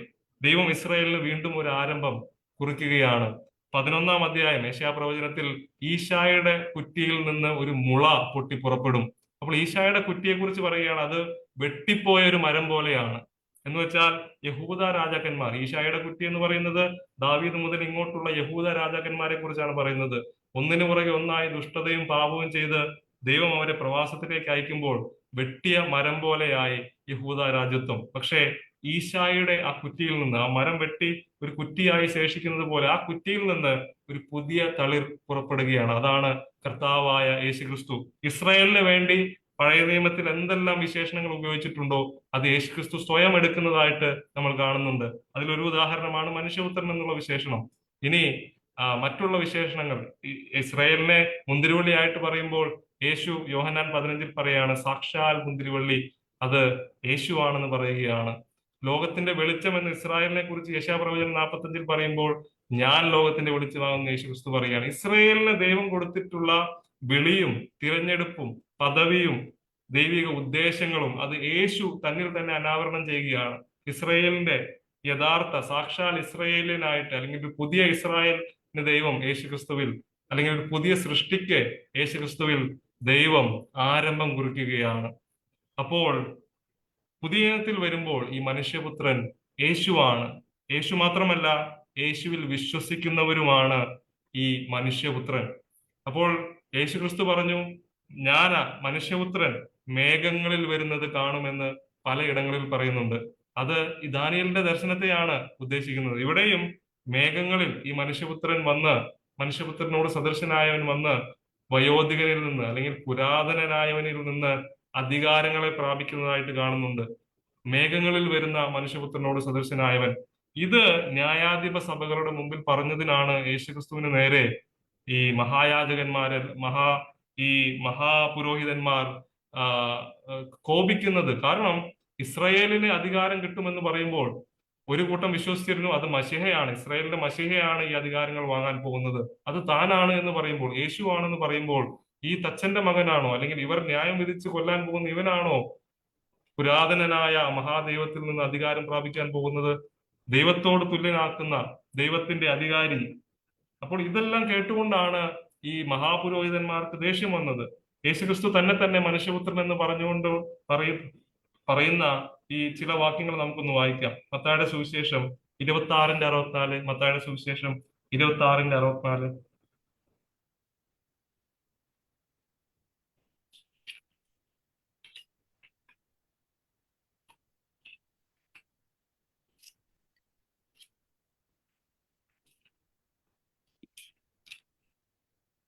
ഇരുപത്താറിന്റെ 66.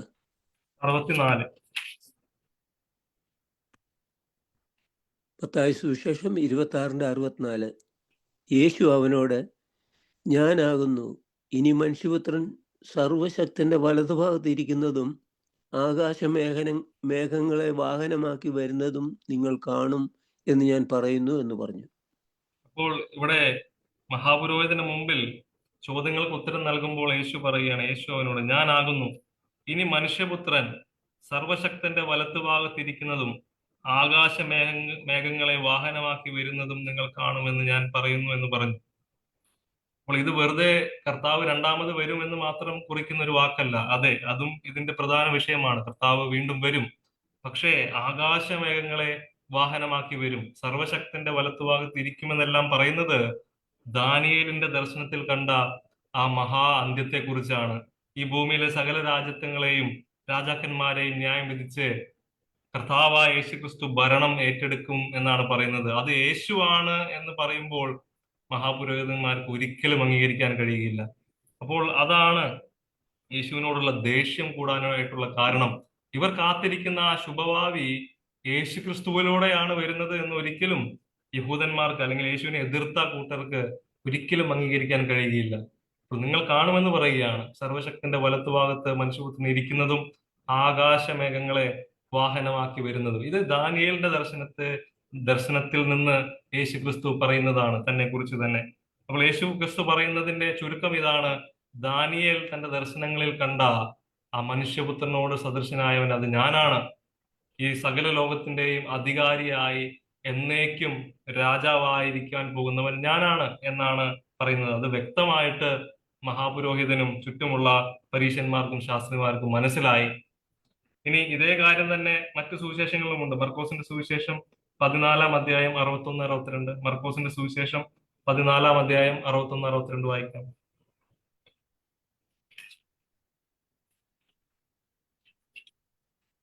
മർക്കോസിന്റെ സുവിശേഷം 14:61-62. അവനോ മിണ്ടാതെയും ഉത്തരം പറയാതെയും ഇരുന്നു. മഹാപുരോഹിതൻ പിന്നെയും അവനോട്, നീ വന്യനായവന്റെ പുത്രനായ ക്രിസ്തുവോ എന്ന് ചോദിച്ചു. ഞാനാകുന്നു, മനുഷ്യപുത്രൻ സർവശക്തന്റെ വലത്തുഭാഗത്തിരിക്കുന്നതും ആകാശമേഘങ്ങളോടെ വരുന്നതും നിങ്ങൾ കാണും എന്ന് യേശു പറഞ്ഞു. അപ്പോൾ മഹാപുരോഹിതൻ വസ്ത്രം കീറി. ഇത് അവർക്ക് ഒരിക്കലും സഹിക്കാൻ പറ്റുകയില്ല. ഇത് ദൈവനിന്ദയാണെന്നാണ് പറയുന്നത്. യേശു പറയുകയാണ് തന്നെത്താൻ ദൈവത്തിന്റെ പുത്രനാണെന്നും പറയുന്നു. അധികാരം പ്രാപിക്കാൻ പോകുന്ന ദാനിയേൽ പറഞ്ഞ ആ മനുഷ്യപുത്രനാണെന്നും പറയുന്നു. ഇത് ദൈവനിന്ദയാണെന്ന് പറഞ്ഞുകൊണ്ട് പുരോഹിതൻ എഴുന്നേറ്റ് ഈ പറഞ്ഞ ഉടനെ മഹാപുരോഹിതൻ ഈ മനുഷ്യപുത്രനെ കുറിച്ചുള്ള യേശുക്രിസ്തുവിന്റെ വാക്കുകൾ കേട്ട ഉടനെ ആ നീ ദൈവദൂഷണം പറയുന്നു എന്ന് പറഞ്ഞ് വസ്ത്രം കീറുകയാണ്. അപ്പോൾ അത് അവർക്കൊരിക്കലും യേശുവാണ് ആ സകല അധികാരങ്ങളും ദൈവത്തിന്റെ ഭരണം ഏറ്റെടുക്കാൻ പോകുന്ന ക്രിസ്തു എന്ന് കേട്ട ഉടനെ അവർ മഹാപുരോഹിതൻ വസ്ത്രം കീറുകയാണ് ദൈവനിന്ദ എന്ന് പറഞ്ഞുകൊണ്ട്.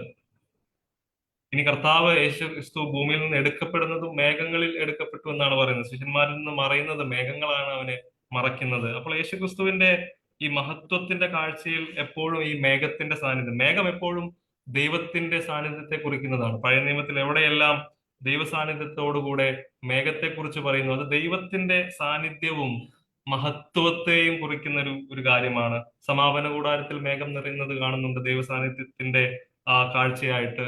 ശലോമോന്റെ ദേവാലയത്തിൽ മേഘം നിറയുന്നതായിട്ട് കാണുന്നുണ്ട്. പലയിടങ്ങളിലും ദൈവ സാന്നിധ്യത്തിന്റെ അടയാളമായിട്ട്, ദൈവത്തിന്റെ ആ അപ്രൂവലിന്റെ, ദൈവത്തിന്റെ ആ പ്രസന്നതയുടെ ഒരു അടയാളമായിട്ട് ഈ മേഘം കാണുന്നുണ്ട്. അപ്പോൾ ദൈവത്താൽ ചുറ്റപ്പെട്ടിരിക്കുന്ന, ദൈവ സാന്നിധ്യത്താൽ ചുറ്റപ്പെട്ടിരിക്കുന്ന ആ ദൈവജനം, അതാണ് പഴയ നിയമത്തിൽ ഈ ഇസ്രായേലിനെ മേഘത്തൂണും മേഘത്തിന്റെ സാന്നിധ്യം അവരിലേക്ക് ഇറങ്ങി വരുന്നതെല്ലാം ദൈവ സാന്നിധ്യത്തിന്റെയും ദൈവം അവരിൽ വെച്ചിരിക്കുന്ന ആ മുദ്ര അംഗീകാരത്തിന്റെയും ഒരു അടയാളമായിട്ടാണ് കാണുന്നത്. അപ്പോൾ മനുഷ്യപുത്രൻ മേഘങ്ങളിൽ വരുന്നതായിട്ട് കാണും.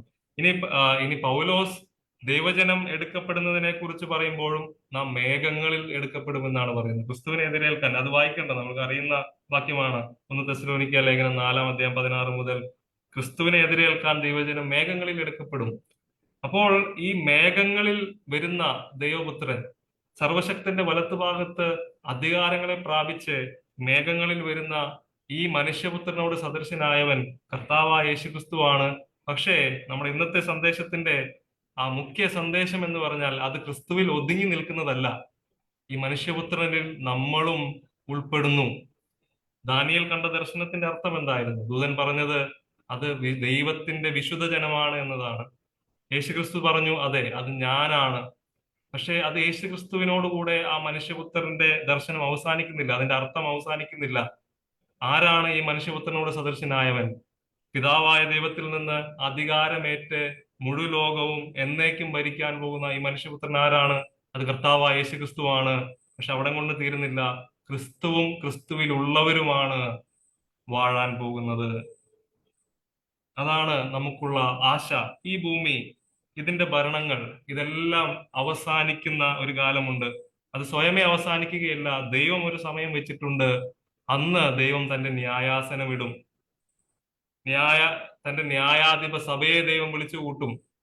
എന്നിട്ട് ഭൂമിയെയും ഭൂമിയിലെ സകല ഭരണങ്ങളെയും ന്യായം വിധിക്കുന്ന ഒരു കാലമുണ്ടെന്ന് ദാനിയേലിന്റെ ദർശനങ്ങൾ നമ്മളോട് പറയുകയാണ്.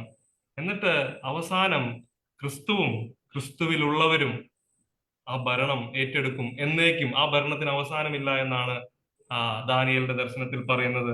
കർത്താവിന്റെ സഭ, കർത്താവും കർത്താവിന്റെ വിശുദ്ധന്മാരും എന്നേക്കും വാഴും. ഇത് മറ്റ് വാക്യങ്ങളും ഇത് നമുക്ക് ഉറപ്പ് തരുന്നുണ്ട്. ഇതുകൂടെ പറഞ്ഞ് ഞാൻ ഈ സന്ദേശം അവസാനിപ്പിക്കുകയാണ്. നമുക്ക് ചില വാക്യങ്ങൾ പെട്ടെന്ന് വായിക്കാം.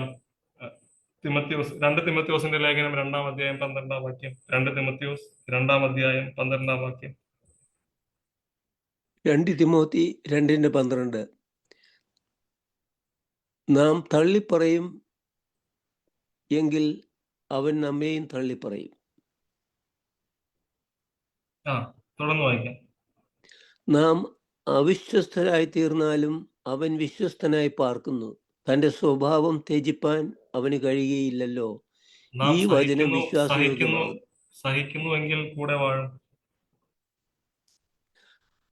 അതിന് മുകളിലാണോ 2-ാം അധ്യായത്തിന്റെ 11 മുതൽ?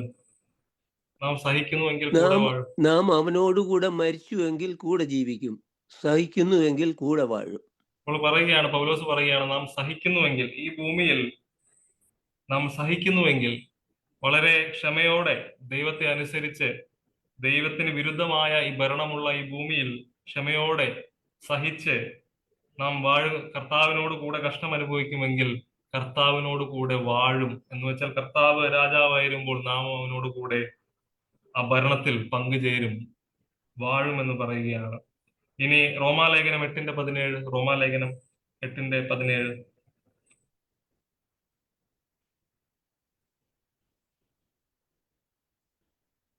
റോമർ 8:17. നാം മക്കളെങ്കിലോ അവകാശികളുമാകുന്നു, ദൈവത്തിന്റെ അവകാശികളും ക്രിസ്തുവിന് കൂട്ടവകാശികളും തന്നെ. നാം അവനോടുകൂടെ നാം മക്കളെങ്കിൽ അവകാശികളുമാകുന്നു, ദൈവത്തിന്റെ അവകാശികളും ക്രിസ്തുവിന് കൂട്ടവകാശികളും. ക്രിസ്തുവാണ് സകല അധികാരങ്ങളും ഏൽക്കുന്ന മനുഷ്യപുത്രൻ. പക്ഷെ ക്രിസ്തുവിലുള്ള നാം ക്രിസ്തുവിനോട് കൂടെ കൂട്ടവകാശികളാണ്. ദൈവത്തിന്റെ നാം അവനോടുകൂടെ തേജസ്കരിക്കപ്പെടേണ്ടതിന് അവനോടുകൂടെ കഷ്ടം അനുഭവിച്ചാലത്രേ. മതി. അപ്പോൾ ക്രിസ്തുവിന്റെ കൂട്ടവകാശികളാണ്. അപ്പോൾ ക്രിസ്തുവിന്റെ ഭരണത്തിലും നമ്മൾ പങ്കുകാരാണ് എന്ന് ഇതിൽ നിന്ന് നമുക്ക് മനസ്സിലാക്കാം. വെളിപ്പാട് പുസ്തകം 5:10 വായിക്കാം. വെളിപ്പാട് പുസ്തകം 5:10.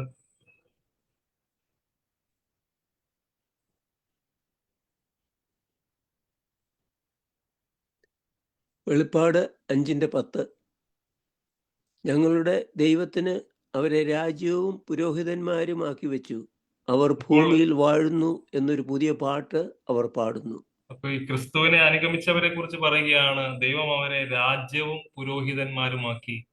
അപ്പോൾ അവർ രാജാക്കന്മാരും പുരോഹിതന്മാരുമായിട്ട് നിത്യതയിൽ ക്രിസ്തുവിനോട് കൂടെ ഇരിക്കുമെന്ന് പറയുകയാണ്. വെളിപ്പാട് പുസ്തകം 3:21. വെളിപ്പാട് 3:21. ജയിക്കുന്നവന് ഞാൻ എന്നോടുകൂടെ എൻ്റെ സിംഹാസനത്തിൽ ഇരിപ്പാൻ വരം നൽകും, ഞാനും ജയിച്ച എൻ്റെ പിതാവിനോടുകൂടെ അവന്റെ സിംഹാസനത്തിൽ ഇരുന്നത് പോലെ തന്നെ.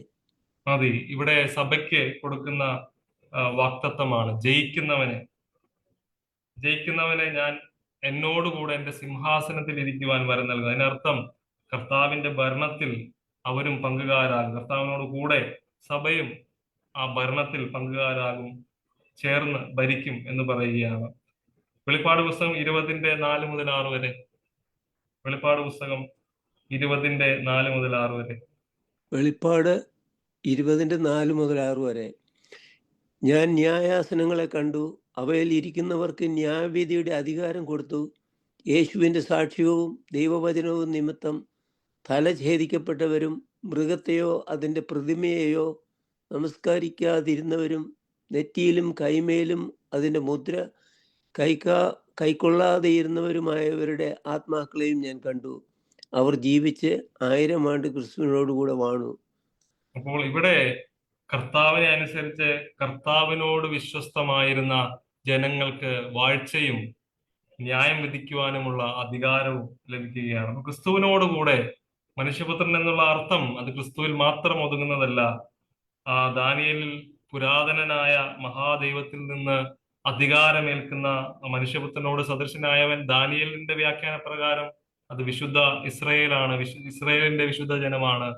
ഇസ്രയേൽ ദൈവത്തിന്റെ വിളിയിൽ പദ്ധതികളിൽ പരാജയപ്പെട്ടു. ഇസ്രയേലിൽ നിന്ന് പുതിയ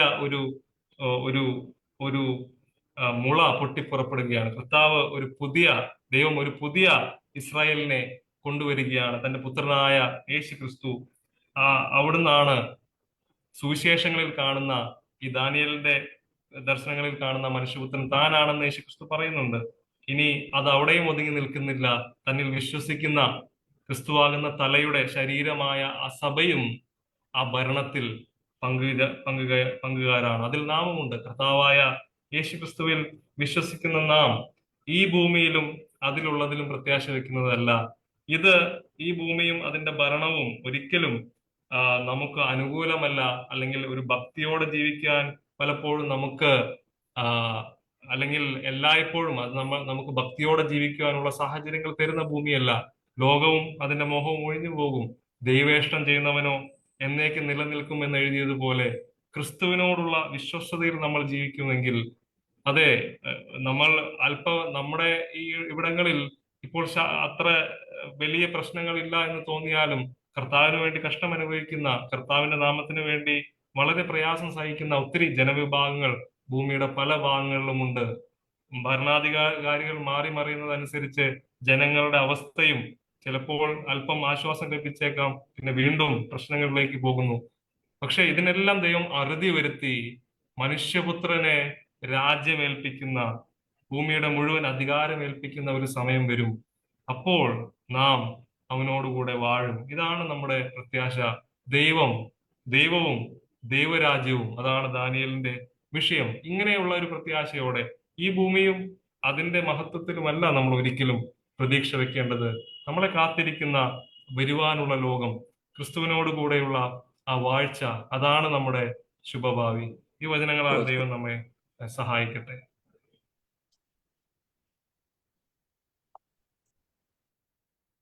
ബ്രദറെ പ്രാർത്ഥിച്ച ആശീർവാദം പറഞ്ഞ് അവസാനിപ്പിച്ചാൽ.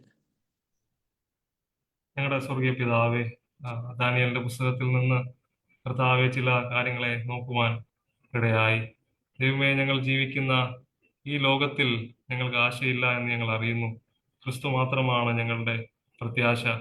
കർത്താവെ, ഈ ലോകത്തിൽ ഒന്നിനു പുറകെ ഒന്നായി വരുന്ന മാനുഷിക നേതാക്കൾ, ഭരണങ്ങൾ, കർത്താവെ, അവ ഭക്തന്മാരുടെ മേൽ കർത്താവെ നടത്തുന്ന പീഡനങ്ങൾ, ഉപദ്രവങ്ങൾ, എതിർപ്പുകൾ, അതിന്റെ എല്ലാം നടുവിൽ കർത്താവെ ഞങ്ങൾ അറിയുന്നു. കർത്താവെ, അവിടുന്ന് വെളിപ്പെടുത്തിയത് പ്രകാരം ഞങ്ങൾ അറിയുന്നു, ഈ മാനുഷിക ഭരണങ്ങൾക്ക് ഒരു അറുതി അവിടുന്ന് വരുത്തും. അവിടുത്തെ ന്യായാസനം അതിന് ന്യായം വിധിക്കും. അധികാരം മനുഷ്യപുത്രന് സദൃശനായവനെ ഏൽപ്പിക്കുമെന്ന് ദാനിയേലിന്റെ പ്രവചനങ്ങളിൽ ഞങ്ങൾ കണ്ടതുപോലെ, ദർശനത്തിൽ ഞങ്ങൾ കണ്ടതുപോലെ, കർത്താവെ, ഞങ്ങൾക്ക് നൽകിയിരിക്കുന്ന ഈ മഹാഭാഗ്യത്തെ ഓർത്ത് പ്രാർത്ഥിക്കുന്നു. ഞങ്ങൾ ലോകത്തിലുള്ളവരല്ല എന്ന് ഞങ്ങൾ അറിയുന്നു. ഞങ്ങൾ ലോകക്കാരല്ല എന്ന് കർത്താവെ ഞങ്ങൾ അറിയുന്നു. ഞങ്ങളിവിടെ അന്യരും പരദേശികളുമാണെന്ന് ഞങ്ങൾ അറിയുന്നു.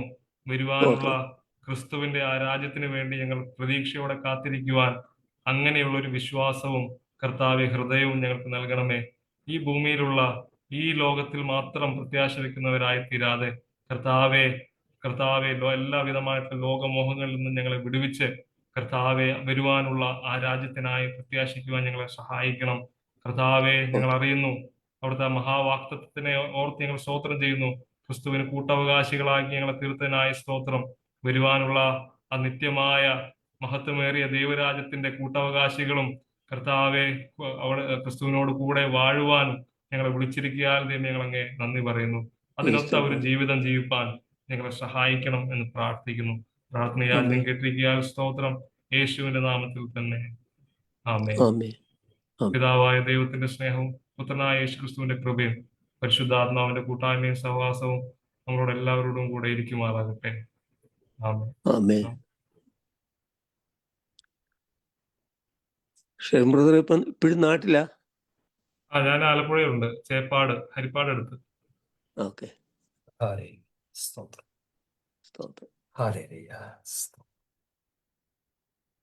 കർത്താവ് നമ്മളെ അനുഗ്രഹിക്കട്ടെ. ആമേൻ.